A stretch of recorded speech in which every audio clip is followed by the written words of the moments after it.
ओम शांति। आज है 15 जुलाई 2022 की साकार मुरली से मनन चिंतन। पहला प्रश्न है, बाबा ने आज सच्चा सच्चा तीर्थ किसे कहा है? बाबा ने सच्चे सच्चे तीर्थ दो ही बताए हैं, सुख धाम और शांति धाम। बाबा ने समझाया है कि हमें सिर्फ दो ही तीर्थों को याद करना है।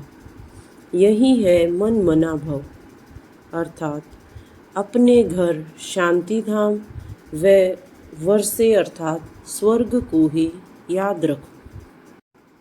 अगला प्रश्न है, बाबा हमें किस प्रकार की मेहनत से सदा के लिए मुक्ति देते हैं?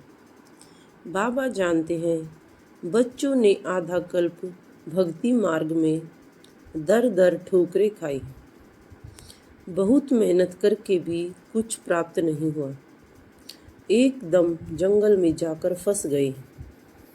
63 जन्म सभी आसुरी मत पर चले हैं, इसीलिए सिर्फ गिरती कला ही रही।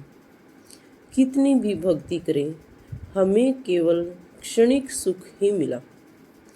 अब बाप कहते हैं, सिर्फ मुझे याद करो तो सभी धक्कों से बच जाएंगे, क्योंकि अब हमारा बाप परम पिता परमात्मा सर्व संबंध निभाता है। वह बाप है, टीचर है, गुरु है और सद्गुरु भी है। बाबा ने हमें किस प्रकार के डाकुओं से सचेत किया है? उत्तर है, बाबा कहते हैं, बच्चे तुमने बहुत ठोकरें खाई हैं, एकदम ऐसे जंगल में फंसे हो जहाँ अनेक विकारों रूपी डाकू हमें लूटने के लिए बैठे हैं। सबसे पहले आता है देह अभिमान। इसके सभी साथी कितने बड़े डाकू हैं, यह सिर्फ तुम ही बाप द्वारा जानते हो कि ये कितने बड़े से बड़े डाकू हैं। इन डाकुओं ने ही हमें देवताओं से शूद्र बनाया है। अब दुनिया की हालत देखो क्या से क्या हो गई है। बाबा विश्व परिवर्तन की और स्व परिवर्तन की कौन सी सहज युक्ति बताते हैं? बाप हमें सहज से सहज श्रीमत देते हैं, तो उसी श्रीमत पर चलने से भारत कल्प कल्प श्रेष्ठ बनता है। भारत ही पैराडाइज था, गॉड गॉडेज का राज्य था। अभी तुम्हारी बुद्धि खुल गई है कि स्वयं परमात्मा हमको पढ़ाते हैं। उनका नाम ही है सतगुरु, सत बाबा, सत शिक्षक। वह आकर सचखंड की स्थापना करते हैं और मनुष्यों को ऐसा सच्चा बनाते हैं। श्री कृष्ण को गावड़े का छोरा या श्याम सुंदर क्यों कहा जाता है? सतयुग में श्री कृष्ण अति गोरा व सुंदर था।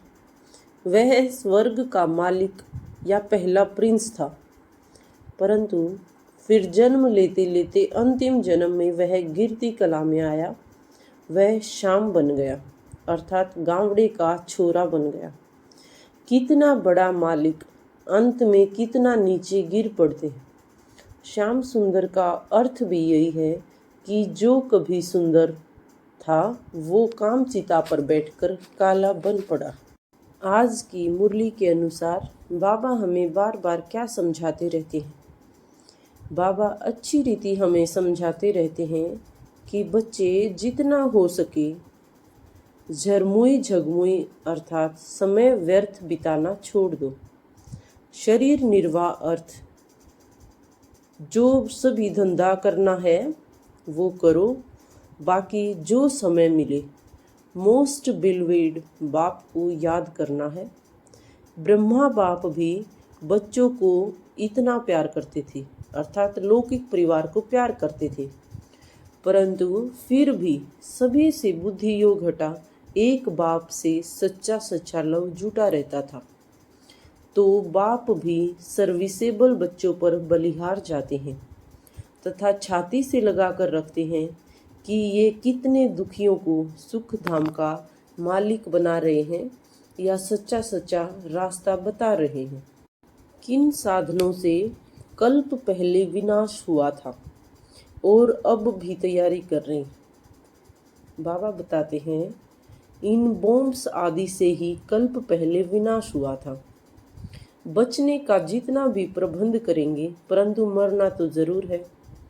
बॉम्ब्स आदि कितने खौफनाक बनाए हैं, खुद ही अपने विनाश की तैयारी में जुटे हुए हैं।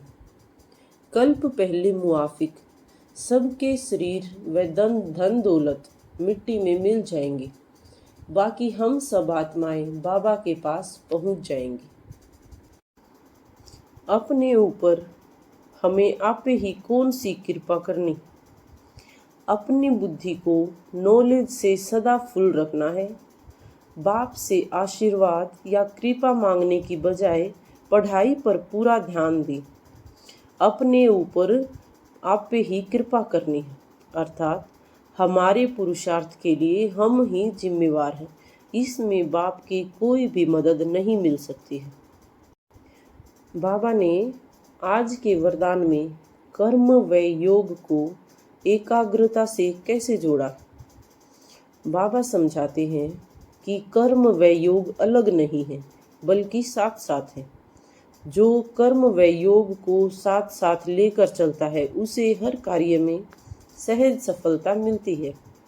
स्थूल कर्म हो या अलौकिक कर्म, यदि योग है अर्थात बाबा की याद है तो माना मन बुद्धि एकाग्र है और एकाग्रता में ही सफलता बंधी हुई है, क्योंकि बाप की याद से हमें उसकी मदद स्वतः मिलती है और जब सर्वशक्तिवान की मदद है तो असफलता मिल नहीं सकती।